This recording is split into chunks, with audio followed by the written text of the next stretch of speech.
Ladies and gentlemen, welcome along to Too Many Games, and we are back with another army review today as we look at the Imperial Guard Steel Legion.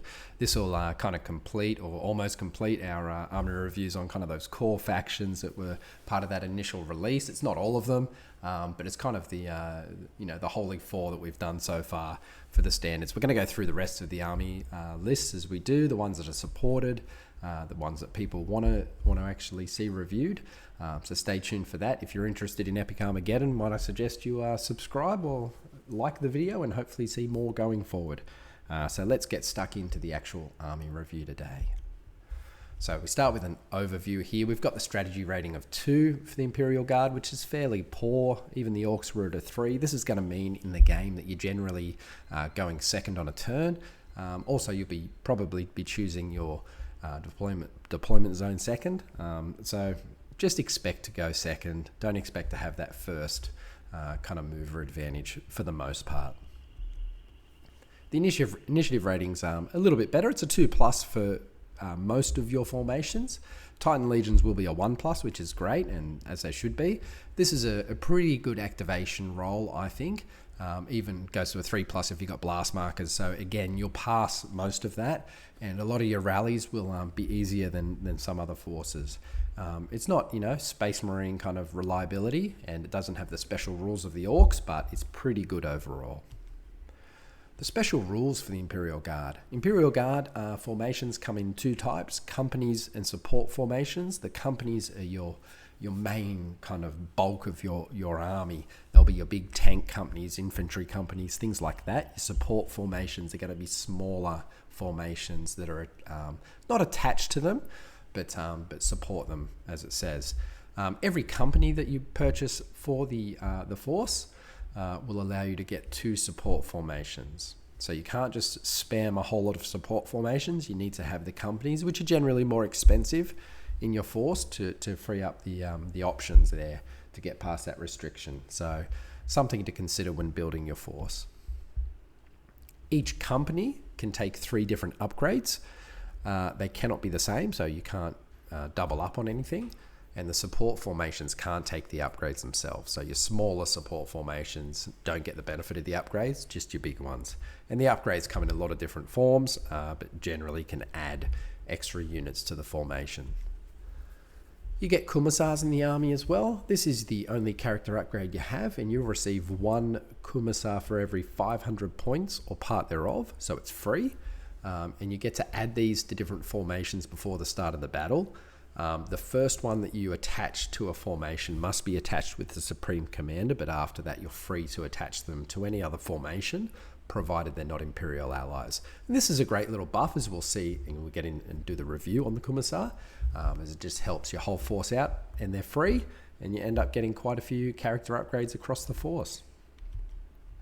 Special note, just on the Imperial Guard Steel Legion list, it is Steel Legion, but generally in Epic Armageddon it's treated like a standard Imperial Guard list. You can run it with any style of Imperial Guard. I personally run Mordians at present with this list.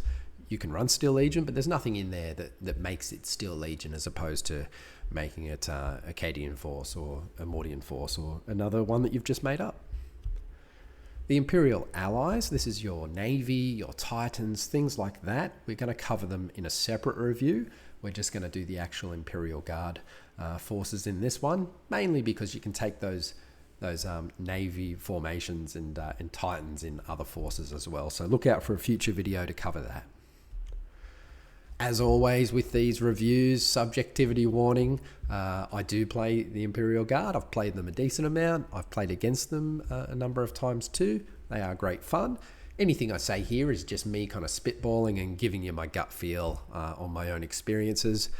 You're very welcome to throw in your own 2 cents in the comments, and I love seeing what people comment, a lot of the strategies, tips. Challenge me if I've gotten it wrong with any, and I've had some people do that, saying, no, I find good use in this formation or this unit. So love to hear that there. Anything here today is just me just saying my experiences on it, basically. All right, let's start with the Commissar. Like I said, this is a free character upgrade. You get 1 of them per 500 points. You're looking here basically in combat, adding that extra close combat attack that is a macro weapon, so that's nice. and you get the special rules Fearless, Inspiring, and Leader. I mean, the good thing about this is you're going to get a heap of them. 3,000 points, you get 6 of them. It's a nice buff across the guard. The guard are pretty average generally, so having an extra close combat attack and inspiring +1 in assault is great. And that leader ability, you know that I love that if you've watched any of the reviews I've done. I love leader. It helps with the Imperial Guard, as you just want to be able to shed those blast markers much more easily. The cons, you can't double up with any of these in the same formation. It's not much of a con, but generally there's nothing bad about this guy.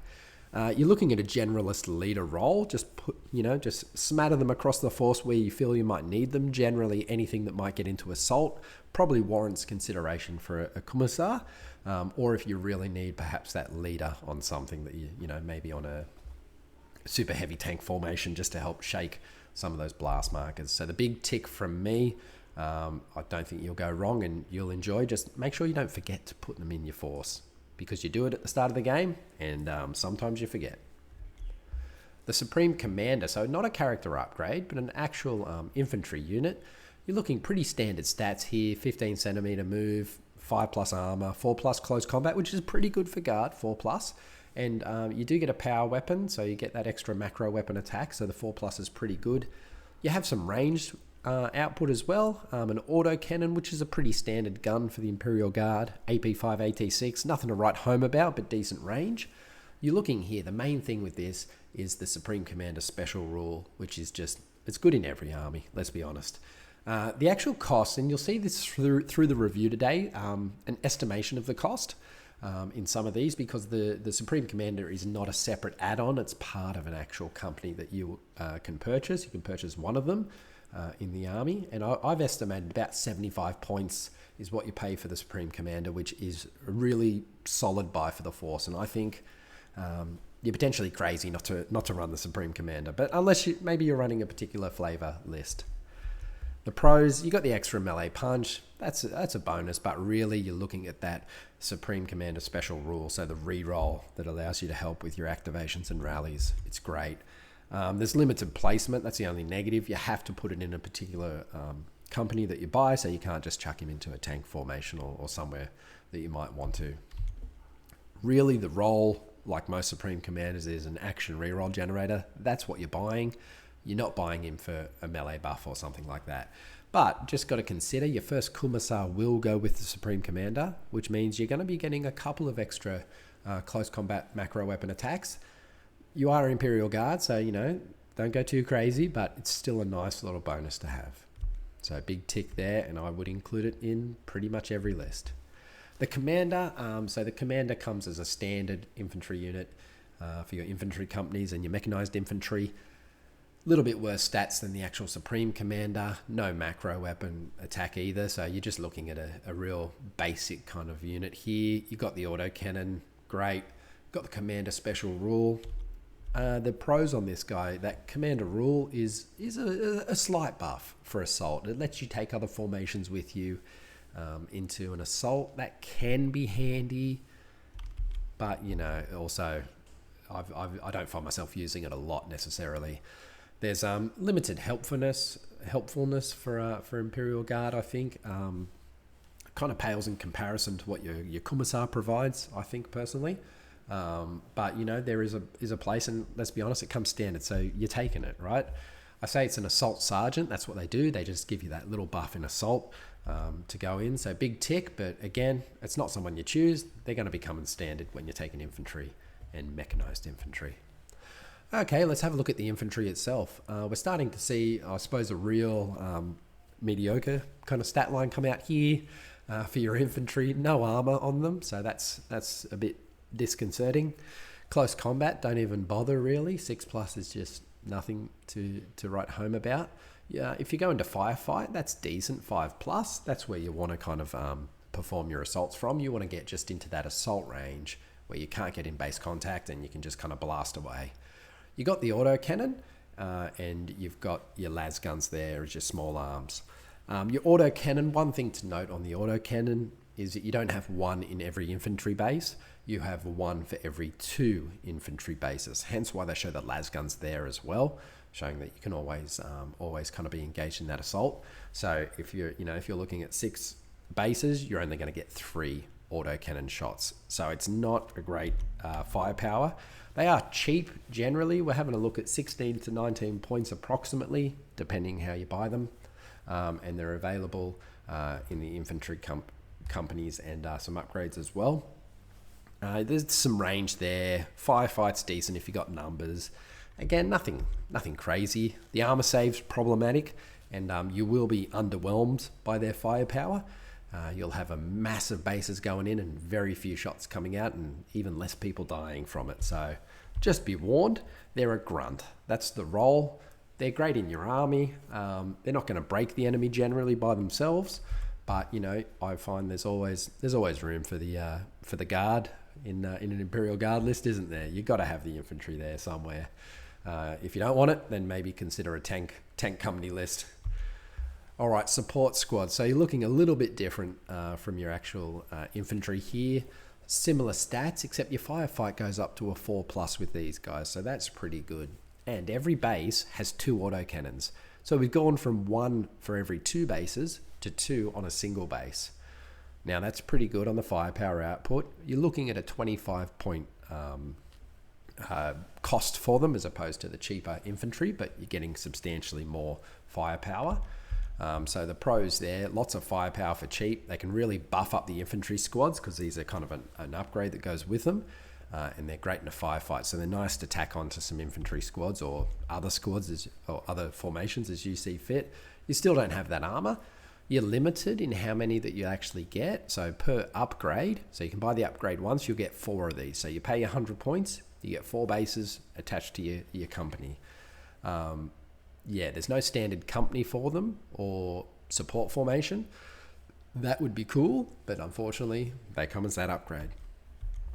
So what's their role? It's basically just to add a bit more firepower to your formation. I give them the big tick. I don't run them in every formation, but they can have their role, they can have their place. Ogrins. Okay, so we're looking at our Ogrins here. Infantry again. That armor is going to stand out to you at first there. 3+, 4+ close combat, 5+ firefight. That's a pretty good stat line, I think, for Imperial Guard in particular, but no one would be upset with that. You got your Ripper guns, so you just your small arms there, and you're getting an extra macro weapon attack in close combat. Remember, that's a 4+, so that's brilliant. Counts as 2 for transports, so you're going to need a 1 Chimera that can transport 2 to carry 1 of these guys, so they're a bit bigger. And they're 25 points and come as an upgrade option. The pros, brilliant armor. That is amazing armor. That's dreadnought levels of armor for the Space Marines. Good close combat for Imperial Guard. You cannot complain with a 4+ with a macro weapon coming on top of that as well. And 25 points, I think that's a pretty fair price for this unit. So I think that's all good. The cons are that you might need to buy transport for them, depending who you're upgrading. But if you're putting them into like a mechanized infantry formation, you're going to need to buy 1 transport for every Ogren squad. So that's going to essentially double the cost. So something to consider. The role that I have for them. You got kind of the bruiser bodyguard type role. Put these guys up front. They can take some of the hits first. 3+, it's great. They can absorb that damage that's coming into the squad. And I've found that can make a difference sometimes in assault or even just taking some shots. If you have them there protecting your Supreme Commander even, they can be surprisingly resilient for 25 points. Gets the big double tick for me. I love putting them in. So that's the first double tick we've got for this review. Ogrins, hey, disagree with me if you like in the comments, but I find them to be awesome. Snipers. All right, so you're looking at a pretty standard stat line for the snipers, but you're getting sniper rifles. So 30 centimeters, so not bad. AP 5, so you're looking at a lesser range, but than what your actual Imperial Guardsmen do with their autocannons, so something to consider. They do have Scout and the Sniper Special rule, 25 points, and they come as an upgrade. So, I mean, you've got Scout there, so the pro is you can add some Scout shenanigans, you can fan out a bit. It's interesting. Sniper is decent. And they are pretty cheap. 25 points for a base of these, chucking them in. That's not bad. The cons, You upgrade them, but you might not utilize scout if you're with a big formation. Like maybe you're chucking them out a bit wider or something, but I find the scout special rule doesn't do that much. You can chuck them up front, I guess, but then you're taking the hits. The upgrade is capped at 2 as well, so you can only have 2 snipers in a formation. So it's not reliable. I find if you get a lucky kill with it, great, but it's very much luck based.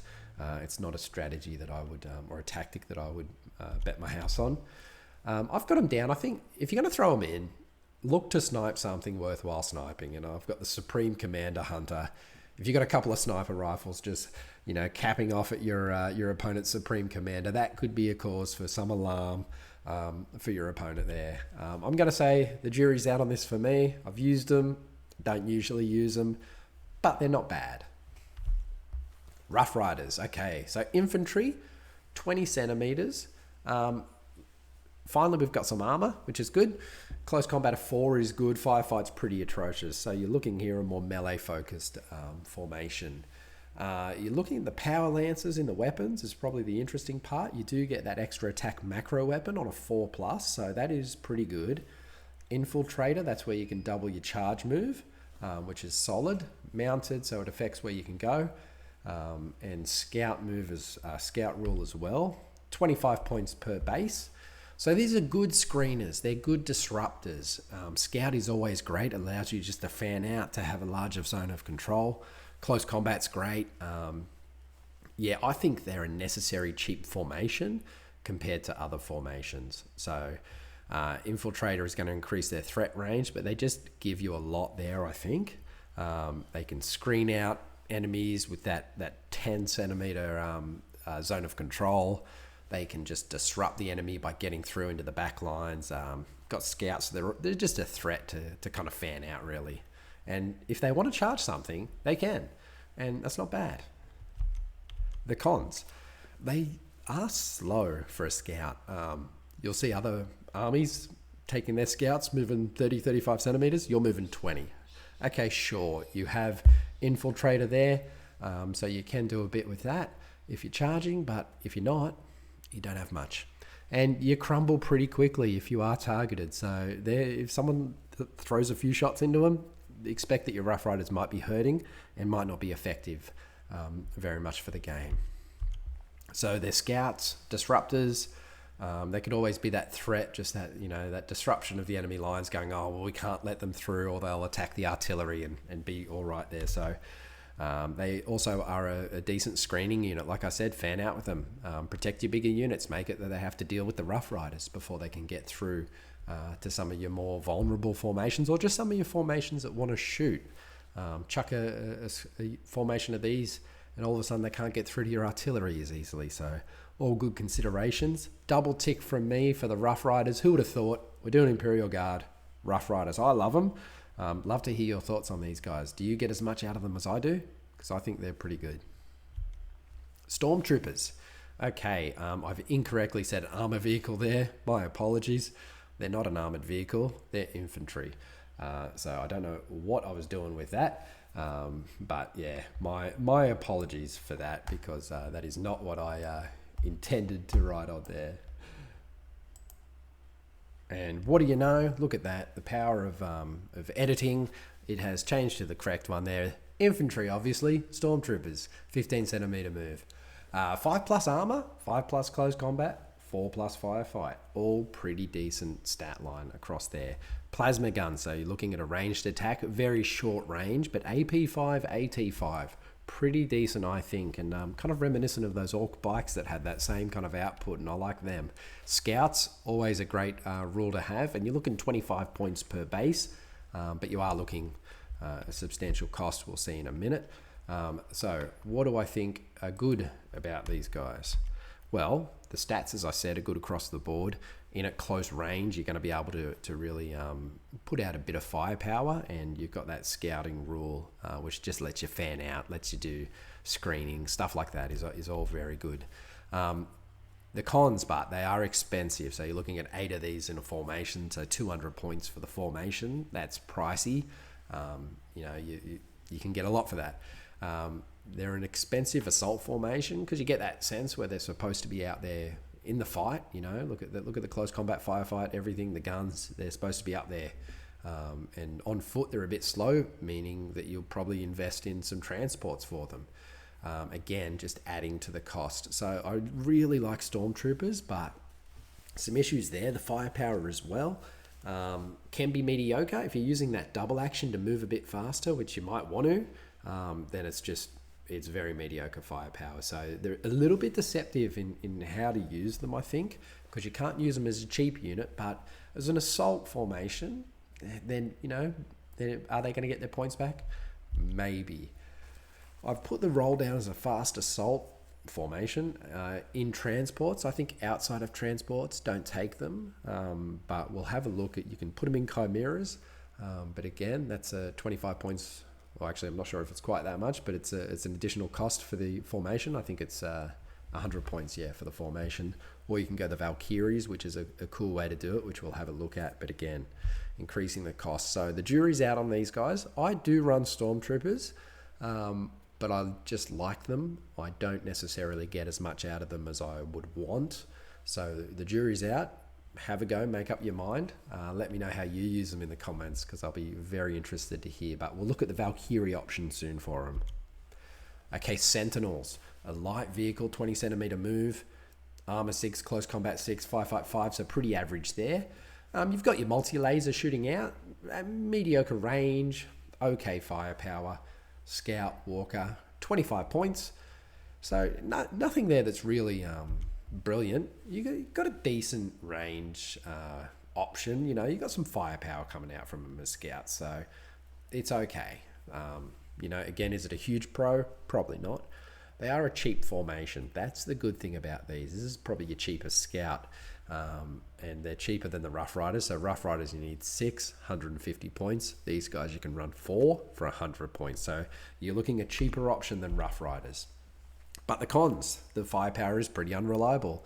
If you just, again, it's nothing that's going to blow you away. The armor saves, it's garbage. These guys will die just like the Rough Riders if they're shot at. So some negatives there, but they are scouts, pretty good. Scouts, disruptors, similar role to Rough Riders, just a bit different. You got more range instead of the close combat. You got cheaper instead of probably more of a threat. So keep them in that scout and disruptor role, keep them screening, that kind of stuff, and you'll find some good use with your Sentinels. Okay, your Chimera. So this is your transport. We're having a look here. It's an armored vehicle, 30 centimeters. Pretty standard stat line across the board. So pretty decent. Nothing I can complain about. You've got some armament on there, mainly an AP role, I would see, for the armament. And a 5+ firefight means it's not bad at backing up in an assault. Transport 2 infantry without jump packs or mounted, and they're 25 points per model. So, a pretty standard cost. You're looking very similar to like an Orc battle wagon as far as function is concerned.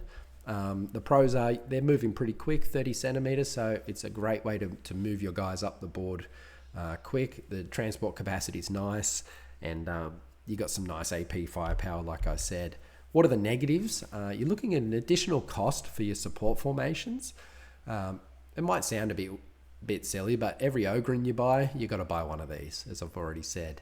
If you buy some scouts and you're in a transported formation, you got to buy this. You buy some infantry bases, you got to buy these.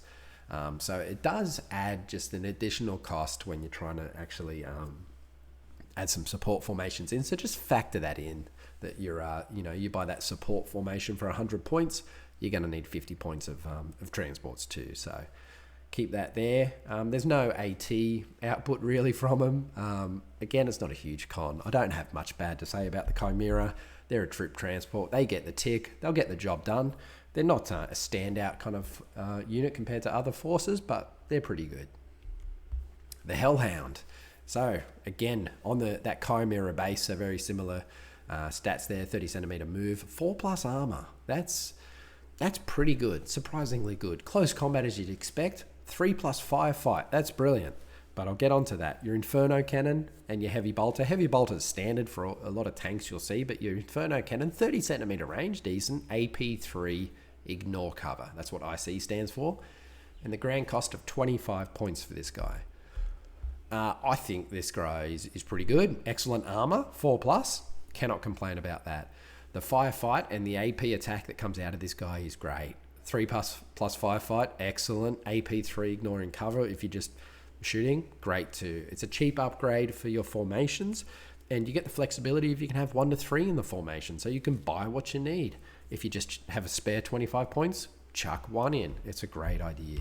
The cons, useless against armor, but again, it's not there to fight armor, is it?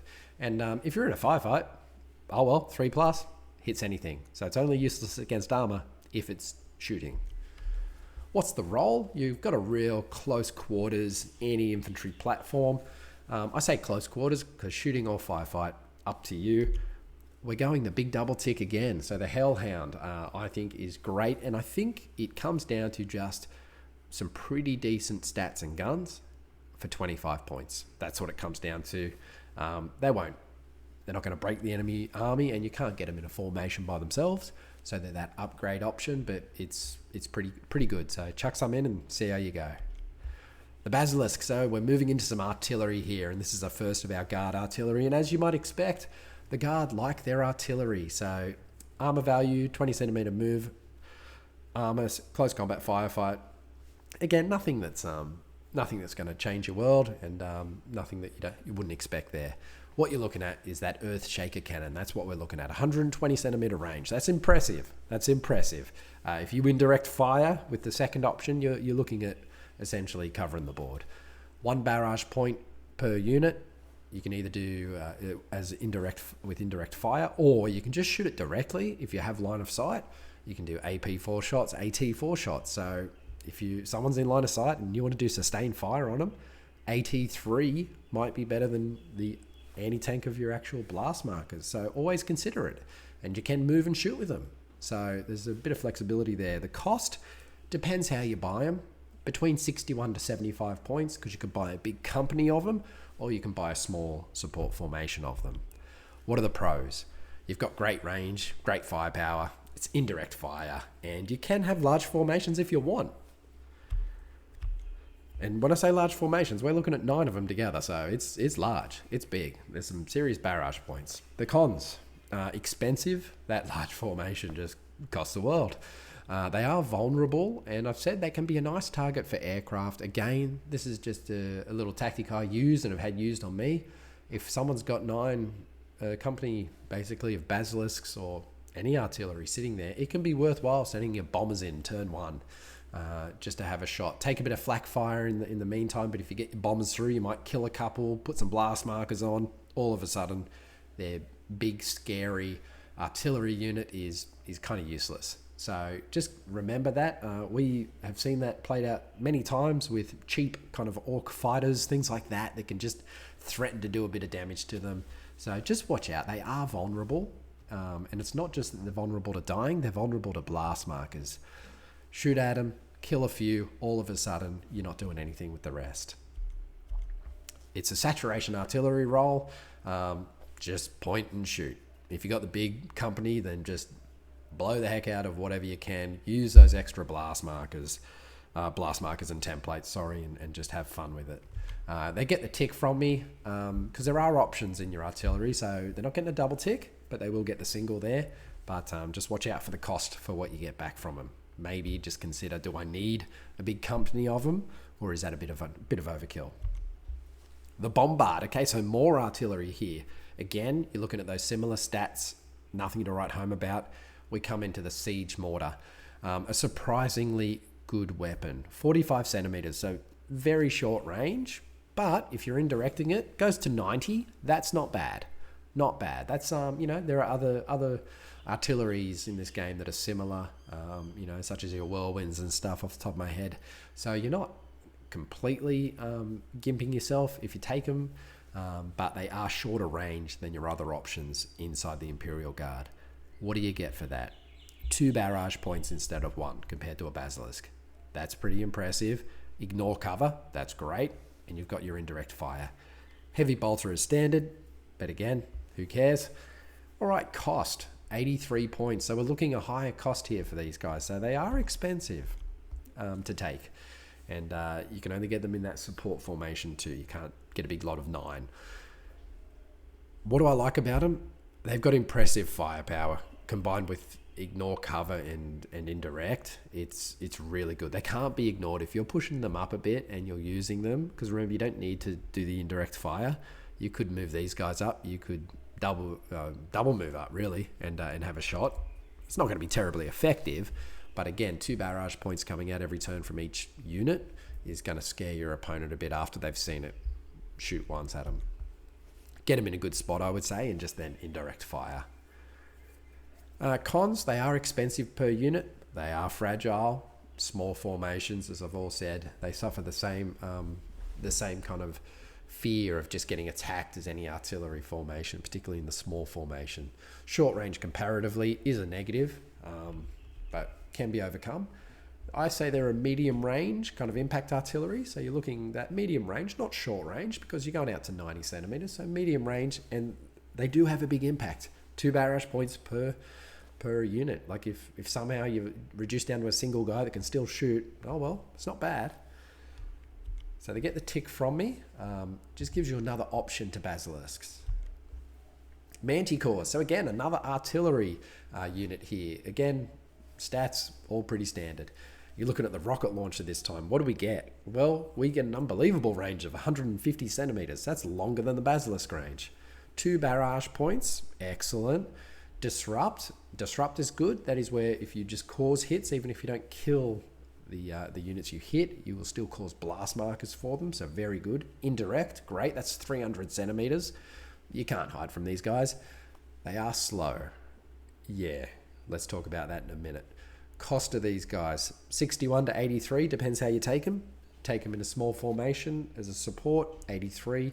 If you take them as a big company of 9, you're looking at 61. The pros, big hits. I mean, some big hits from these guys. 4 to 6 barrage points is better than 3. Like it's at, you cross over from 3 to 4 to 6. So even if you take a small formation, you're getting pretty good kind of firepower out of them compared to 3 basilisks. Disrupt can be brutal against tough opponents or even just big formations. It can be really good. Your ones, particularly if they're getting cover and things like that. The big formation, if you do take the big formation, which I won't lie, I don't, but if you do, it's like a small nuke going off when you fire these things. It's impressive. It's a big hit, you know what I mean, for 2 barrage points each. The cons, slow is an absolute killer, as I kind of hinted at.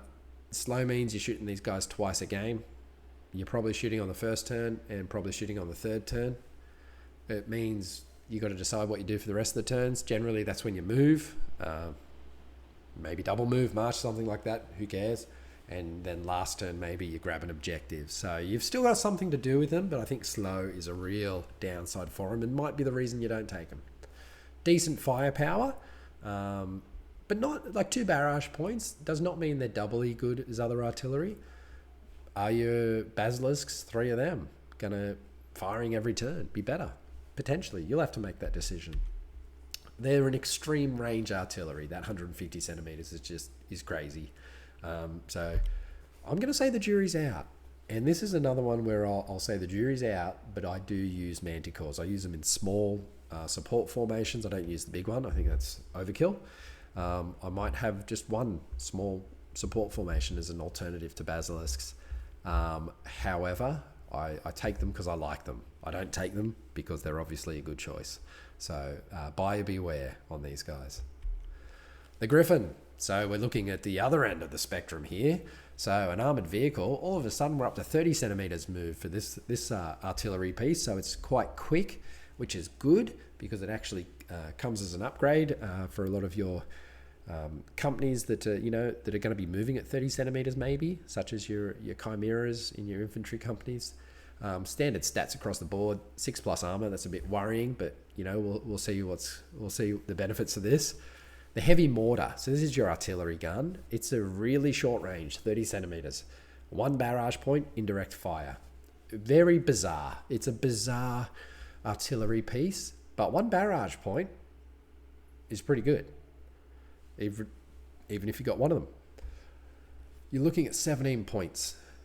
That is super cheap for this. So you're going to get 3 of them for 50 basically is what I'm saying in that. So you're looking super cheap. So pros, they're cheap as chips. They're adding bodies in with barrage points for nothing. I think it's really good. You're getting extra firepower, but you're getting different firepower potentially to your formation. So you don't add these onto a formation of basilisks. That's just useless. But chuck them in to one of those armored cavalry ones, the mechanized infantry. Get up there, see how you go with it. So really cheap for that firepower. And like I said, anything that's different, adding barrage points when you didn't have them is great. Limited to a max of 3 in a formation, and you must buy 3, so you don't have the option of spending 17 points for 1. Otherwise, might be a bit too good. But 3 for 50 is pretty good too. And you're not going to use indirect fire that much, I don't think, because a lot of the times Imperial Guard are kind of moving or trying to look for a good assault that they'll win. I don't find I usually do sustained fire as an action with a lot of your kind of, infantry units and stuff like that. So maybe you might get more use out of it, but I think you won't get too much out of it. And 60 centimeters isn't that great anyway. They're a cheap short-range fire support. That's what I've got them for. So not artillery. I'd say fire support, cheap, short-range. Double tick for me for the Griffin. Who would have thought the Griffin? Double tick. But I think it's that price. That price is what does it for me. If they were double that, maybe you wouldn't take them. All right, the Death Strike for when you need something dead. We're looking at a standard kind of Chimera base kind of value here across there. So let's have a look at the Death Strike missile. This thing is crazy. Unlimited range. So even longer than the Manicore. Shoot it wherever you need to. Macro weapon 2+. So don't get me wrong, when you roll a 1, you're going to feel it, but you're going to hit quite a lot. Indirect fire too. So you're hitting whatever you want on the board. Single shot, okay, not as good. Titan Killer D6. But how much do we pay for this? 100 points each. Got to buy a formation of 2 of them. So 200 points for them. Amazing firepower is what I've said is good about this. And you can put that anywhere on the board. This can be a game changer. If you get the right shot off and do the right amount of damage, because you've got to remember, 2+ and you're a Titan Killer. So you're hurting whatever you want. D6 is the swingy bit. So it can be a game changer. It may not be, but it can be. If you fire off and hit their big tough unit, great, excellent. But what do you do after that? Because you're single shot. Well, capture objectives. Fire off your missiles and then you're still a formation. Move on up. Hold your back objective. Get up, harass, go on the flanks. I run them up the side with their heavy bolters. People ignore them, and then all of a sudden they're in their back line, and they're like, oh, geez, got to do something about these guys.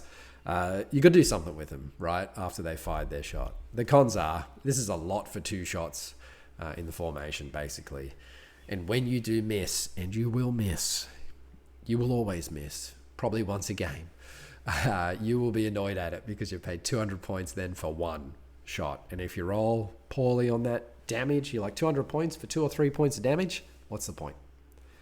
But the counter to that is when you hit with both of them against, one of their Titans or a couple of their super heavy tanks, and you're taking out something that's worth hundreds of points in the first turn before they've even moved it, you'll feel dirty for doing that. I think the con is they're forced to shoot before being shot. So when I talk about, some of the artillery being vulnerable to a suicide bombing run or something, these guys are it. Like, if I've got some Orc fighter bombers and they're 150 points for 3, I'm going to send them straight after your Death Strikes. If nothing else, I'll suppress you. If I kill one, I'll break the other. All of a sudden, your Death Strikes are feeling pretty useless at that point. So the role, I've got them as a War Engine Sniper. Don't shoot these at the wrong target. Make sure you got your right target for them. And then just snipe that target. Fire them off. You're going to be firing them first turn, most likely.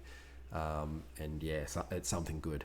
There's one little trick that I do have with them, which I'm pretty sure is accurate, and correct me in the comments if I'm breaking the rules in some way, but you can put them onto Overwatch as well, and you can fire them off if they've got something in Deep Strike or, coming on via an air assault, something like that you're worried about.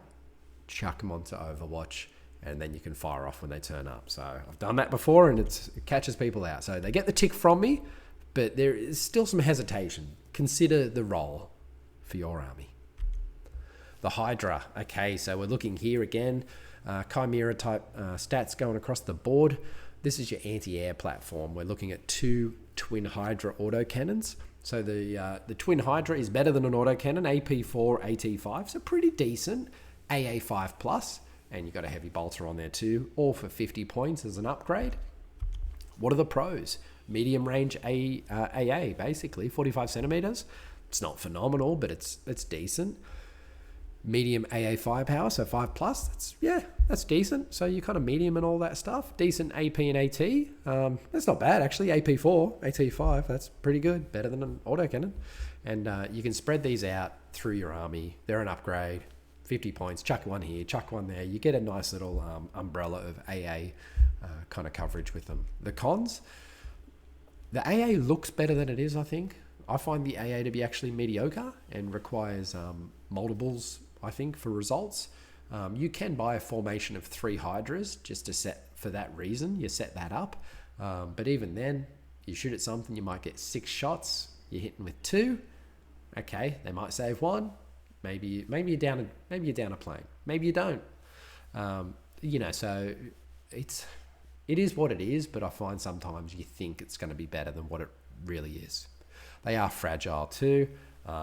So, you put a formation of 3 of these out. It's not hard for someone to knock them out, but the benefit is you can chuck them all over your force where you need them. And really, they're not going to be the prime targets for most people. But they'll be there as a bit of a deterrent. But if your opponent thinks they can weather it, oh well, who cares? Any air platform, nothing bad, nothing more to say really. Take them, you probably will, because you'll need to. All right, Lehman Russes. Now we're starting to get into some real interesting stuff. You've got an armored vehicle here. This is your tank. 20 centimeter move, so not phenomenal, but it's a Lehman Russ. It's big, it's heavy. 4 plus armor, that's good. Close combat, atrocious. Firefight, 4 plus is good. Look at all these guns. You've got a battle cannon. Look at that range. 75 centimeters, AP4, AT4. That's impressive. Your las cannon, I think it's the first one we've seen in the army, but you'll get used to seeing these when you're running lots of these tanks. AT5 at 45 centimeters, so pretty good AT kind of threat. And you got your 2 heavy bolters going on there.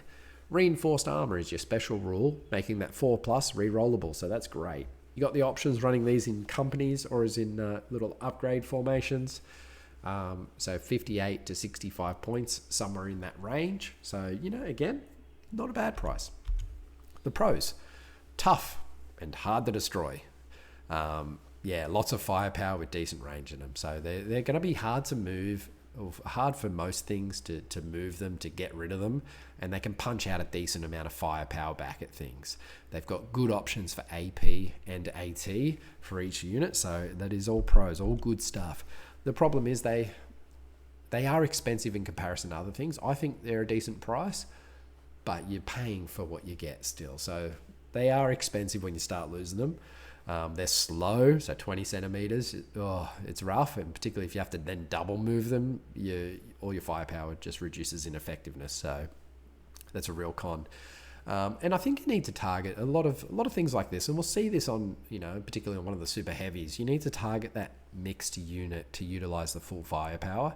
It's got decent firepower, but if you just shoot at tanks, all of a sudden it's not that great. 1 AT4, 1 AT5. Okay. If you shoot at AP, yeah, it's decent, but you feel like you should be doing more with it. Obviously, if you get the drop on some light vehicles, they're gone, but you expect that, right? As you know, my thoughts on light vehicles. But you really want to shoot someone that's got a mixture of infantry and vehicles, and you'll find these will be great. If you don't, bit of a waste. They're your main battle tank, but they're also a roadblock unit, I think. Slap them down, let someone deal with them. Gets that big tick from me. Oh, wait, sorry, double tick. I tricked myself there. They get the double tick from me. I very rarely take Imperial Guard without them, so they deserve the double tick. Lehman Russ Vanquisher. So this is basically one unit that comes in a company. It's free, so you're going to get it. You don't really have a choice. The Vanquisher, the only thing different in the Vanquisher really, when you're looking at it, is that Vanquisher cannon. So it gives you an AT2 shot on one gun in the company. So pros, same thing, right? You got a little bit more AT coming out of him, and the negative that's not there, that is there, that's not on the regular ones, is he's a leader. It would have been nice to have leader on him. Now maybe I'm asking too much there, but I just would have thought a Limaras Vanquisher having the leader, that'd be cool. That would be really cool. But again, you know how I feel about leader. Love that rule. So main battle tank roadblock comes in the score in the formation. You're going to take him. The Demolisher, Limaras Demolisher. Okay, so a little bit different here. So similar stats all around with the reinforced armor, but your firefights are 3+. So very good firefight. We've only seen one other 3+, I think, so far on the Hellhound. So this is a good guy to have. Demolisher cannon is a big difference there. You're dropping the range right down from a Lehman Russ down to 30 centimeters, but you're looking at an AP 3+ instead of a 4+, along with a normal AT attack. And you ignore cover on that shot.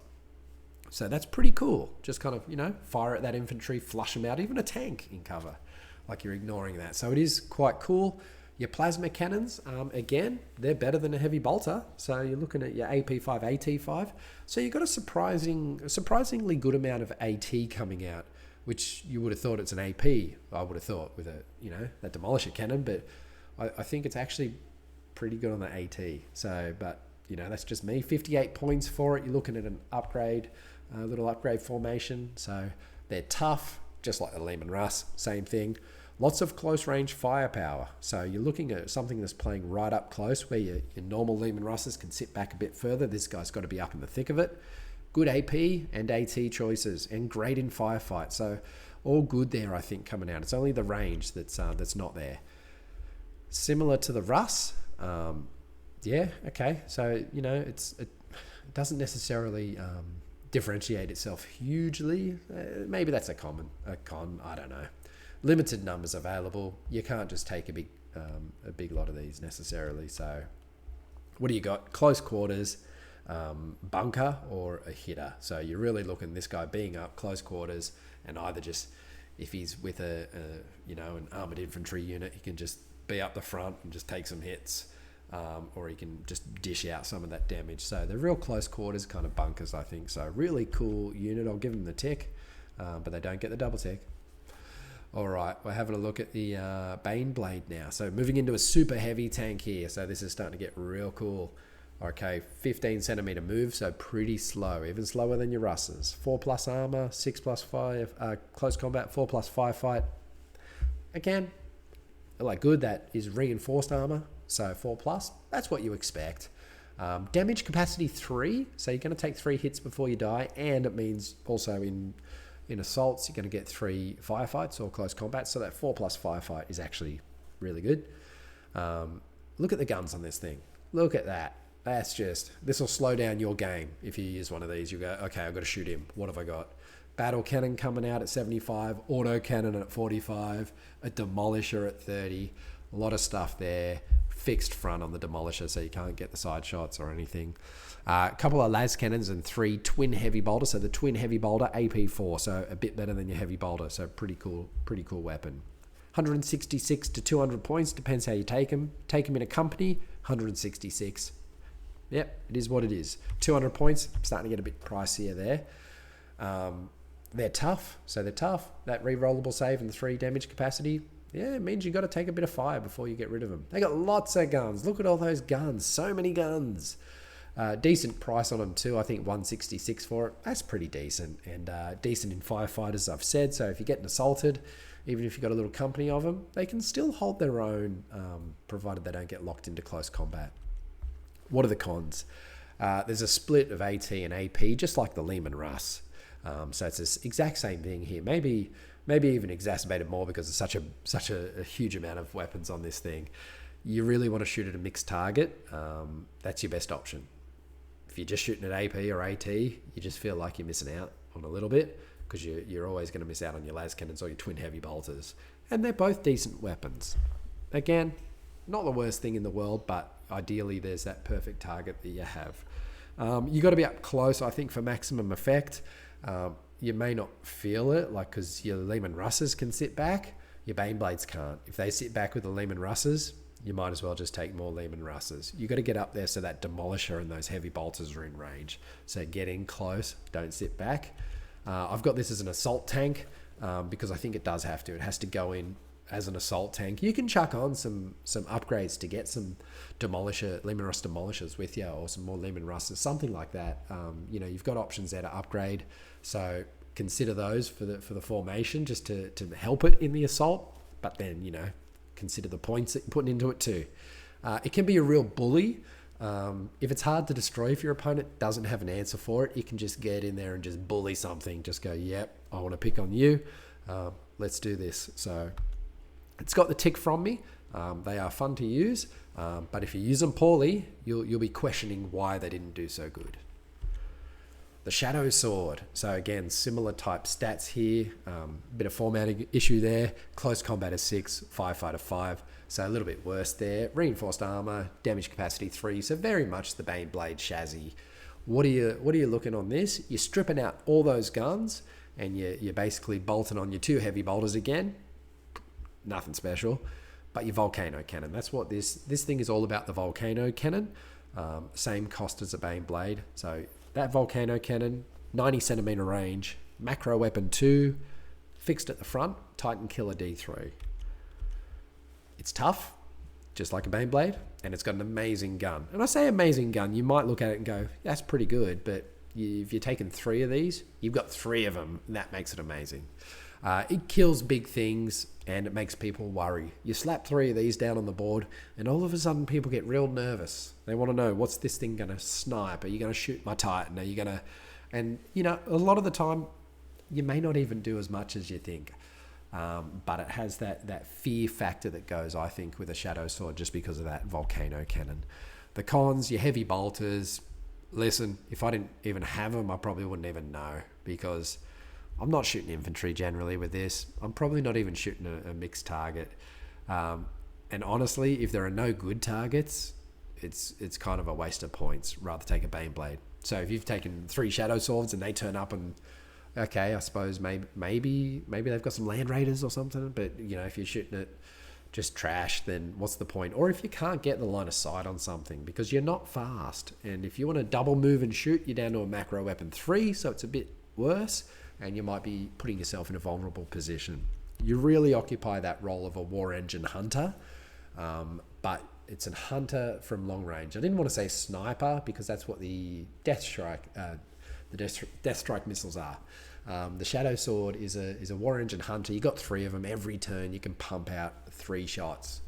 But I find you've got to use them well. You've got to hunt what you need to get. You need that good target. And if you get the good target, you land the kill on it, you'll go, wow, that was a good 500 points spent on these guys. So they get the double tick from me. I think they're amazing. I would usually consider them before Baneblades, just because the Baneblades, I'd probably consider Lehman Russes before the Baneblades. So again, all comes down to your own personal choice, but Shadow Sword, double tick, I love it. Okay, we're getting towards the end here. We're into the Valkyrie now. So the Valkyrie, if we kind of cast our minds back to the Stormtroopers, this is the only way that you get the Valkyrie, is to take them as an actual upgrade to the Stormtroopers. I've got some formatting errors on this slide again. My apologies. Must be getting these out too quick for you. So it's an armored vehicle, speed of 35, 5+ armor, close combat firefight, nothing special. Got a fair amount of guns. Multi-laser, 2 heavy bolters. Nothing phenomenal for AT, but that's a decent amount of AP firepower coming out from it. This thing is a transport, all right, and we'll get onto that. But it's a transport, so that's a decent amount. You've got 2 rocket pods there, single shots, giving out some barrage points and some disrupt. So that's pretty good too. So you're going to get 2 shots per Valkyrie, and they come in formations of 4 as transport. So that's a lot of rocket pods that you're firing out. You're only going to use them once, but when you get 8 shots, that's pretty good. Scout, brilliant. Skimmer, pretty good. Not phenomenal, but pretty good. You can do your pop-up attack if you need, and you're not going to have to use that close combat value. You're transporting 2 infantry units without jump packs or mounted. So you're transporting your Stormtroopers primarily with these guys. 37 points a pop. It's an upgrade only. Need to take a formation of 4 of them. Okay, so what do you have?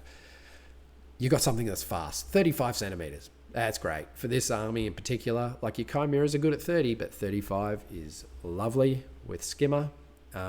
It delivers decent units. So the Stormtroopers, like I said, I gave them that mixed rating, but they're decent. Like I like Stormtroopers. And yeah, you know, when you look at it, it's got a lot of weapons for a transport, as I was saying. It's pretty impressive, really. Like that's better than a Chimera. Costs more, but still. Your Rangers line up too. Why have I said that? Because you've got a lot of vehicles and things in this game with mixed ranges. 45 here, 30 there, 75 there. This is all 30 centimeters. You know, if you're in 30, you can shoot everything. So it's, you know, is it a huge pro? No, but it's nice. You know, if you're in 30, you're not going to miss out on anything. Scout and Skimmer, always great keywords. The negatives of this thing, they're cheaper units, but it's an expensive formation. 37 points each is great. I would take them. I might even take them if they didn't transport. I don't know. They'd just be fun. 37 points. But you have to take them with the Stormtroopers, and you're looking at a total formation cost of 350 points in that case, which that's quite a bit. That's quite a bit for, you know, if they get shot down, 5+ armor save, yeah, you're probably going to lose your Stormtroopers too. So, you know, they're expensive, I think, and they feel a bit fragile for the total cost. Like I said, when you have 4 of them, your guys are inside, which is how you've got to use them to get the most out of that speed. You know, you can double move, drop them out, and not risk it. But if you want to do an assault out, you're probably going to start the turn in them, and it feels fragile when they start getting picked on. So use them well, hide them behind cover to overcome that. They are an assault transport, I think. Can use them as a gunship, but yeah, again, because of that barrier to entry with the Stormtroopers, maybe gunship's not the best role. I would say after you assault, maybe then they're gunships. So it gets the tick from me. So they get the tick. The Stormtroopers got the mixed result. I don't know. You work it out. If you're going to take Stormtroopers, take them. I think that's the only way to make Stormtroopers viable for their costs. But I run them. I do, and I enjoy running them. But again, it's more so kind of the fluff and the feel of them that I like. The Vulture. So we're looking here. This is the gunship version. So similar stats or same stats across the board. Scout and Skimmer as well.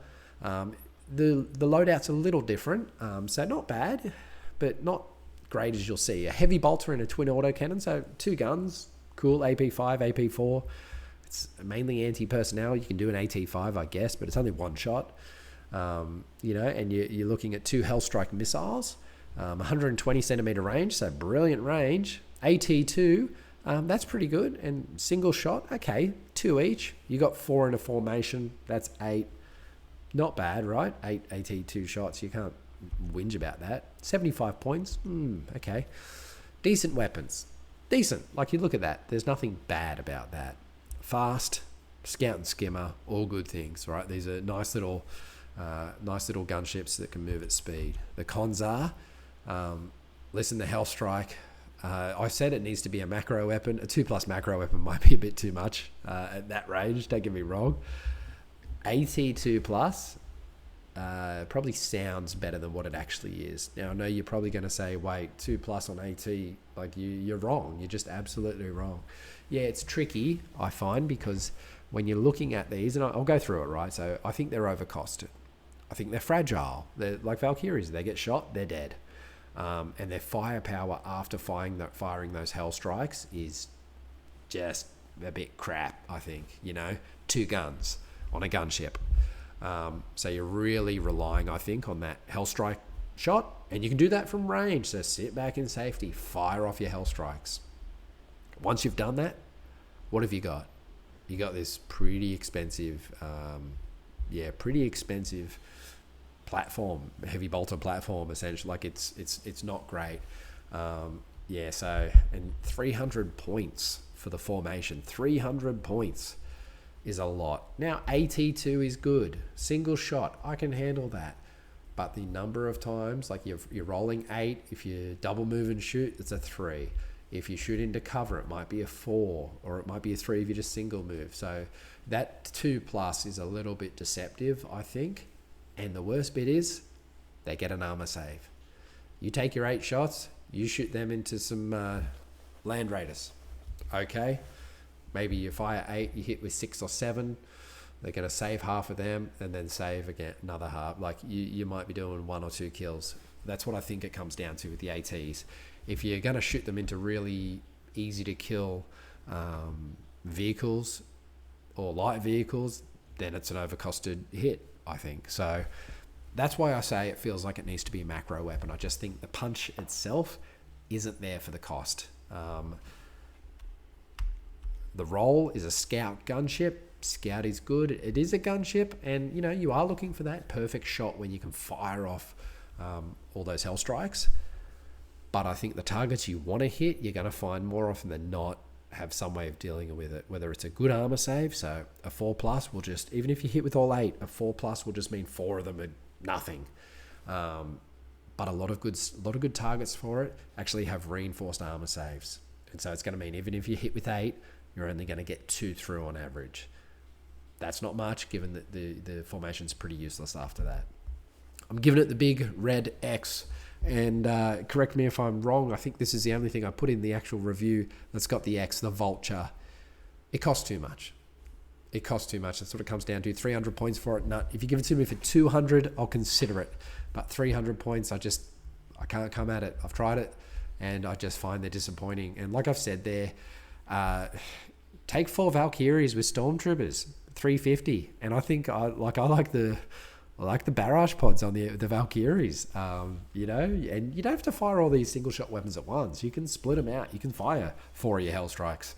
You have to denote which ones have fired them from memory, but I just think the Valkyrie offers a lot more. You'll get Stormtroopers for 50 points on top, and you've got I think an equally good loadout essentially. So love to hear your thoughts on the Vulture in the comments. Tell me I'm wrong. Tell me I'm crazy. Tell me I've missed it. I don't understand. Maybe I've written something wrong in the stats there, but I don't get it. When I've tried them, I've always been disappointed. What's the verdict? We're at the end. What's the verdict on the Imperial Guard? Should you collect them? Should you not? What's going to be good? What's bad? All that stuff. Let's have a look now as we go through it. Apologies for the font. I had a lot to say on the Imperial Guard because I love the Imperial Guard. They are easy to learn, I think, due to low numbers of formations potentially. If you want to run a really easy list of Imperial Guard, chuck in some big tank companies, chuck in an artillery company. Like you can really just run it out there with 4 or 5 things to worry about in a decent sized game. It's a great way to start, but there's enough flavor in there too as well. Everything's got its role or place. Lots of diversity to your units, your upgrades, your supports. You can build out your companies in just crazy amounts of ways. Do I add tanks to this infantry company? Do I add infantry to this tank like there's a whole lot of options you can do, and that's just on the upgrades. And you go supports. What support formations do I want to chuck in? Do I chuck in a couple of artillery support formations and not take an artillery company? Do I do both and just blast the heck out of them? There's so many choices, I think, when you start getting into Imperial Guard. It doesn't look like it, but there is. And it's a good toolkit to draw from. You've got a little bit of everything, and we'll see, nothing's phenomenal, but you've got a bit of everything. You need some artillery, you need some tanks, you need some infantry, you've got everything in there to use, and it pretty well does what it says on the tin. Lots of tanks, lots of artillery, excellent. If you like tanks and artillery, then hey, don't look any further. Don't go to the other armies. Stay here. Play this. There's iconic units too. The Lehman Rust, the Basilisk, the Shadow Sword, spelt wrong. The Shadow Sword, all brilliant, iconic units in the 40k lore, I think. Everyone knows a Lehman Rust battle tank, and you can run them in this list. You can run companies of the damn things. You can take heaps of them. It's lots of fun. So many diverse, decent play styles are available as well. Given that you've got this toolkit, you've got this diversity. Every time I run it, I feel like I run it a little bit different in my play style, just to test it out, just to see how it goes. I've got the tanks, I've got my infantry, I've got big guns. You bring that Shadow Sword out. You've got different options for artillery, different types of artillery. You can do your air assaults with your Valkyries, as we've seen. Your armoured cavalry coming in. There's so many options. I haven't even mentioned it all there, but just so many ways you can run it. It really is quite diverse. and it lets you just tweak the list. You get your commissars for free. I've mentioned that here because it is just a nice little buff across the army. Those special rules they offer. It kind of just takes what you have to just a little bit better. And you get the choice of where you put most of them. So they're really cool. They can be really tough. You look at it and you go, oh, no armor on these infantry. That's a concern. But you get them into some nice cover. You have some real tough tanks backing them up. You chuck them in some transports and they're going to survive a bit more. Potentially.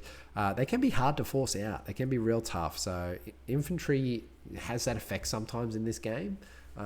Whereas they're just the bodies on the ground here are just going to help with that. And I think they look and feel really cool. And they're really easy to paint for the most part. You can put a lot of work into them, but you can also just give them a base color, give them a dry brush, and there's your tank. Looks beautiful.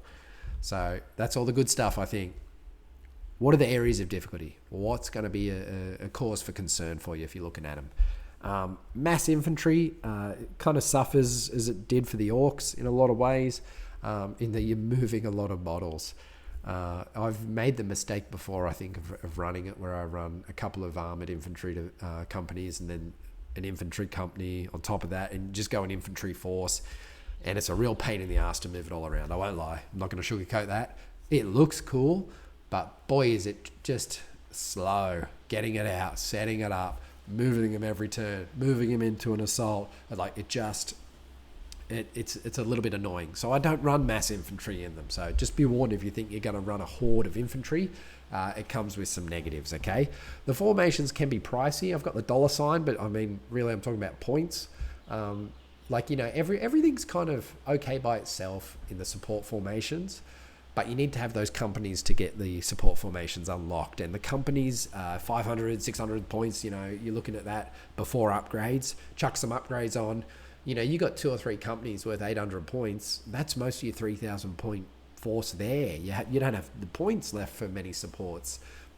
So really, you have all these options to upgrade formations, but in the end, you might be there going, listen, I don't think I'll take anything. I think I'll just take the formation to save a bit of coin. So just consider that. There are some standouts in the army. I've kind of highlighted things like your Shadow Sword or something like that. But most units have kind of mid-range stats, which can be a negative. Most of them you're kind of like, oh, I'm hitting on a 5+ again.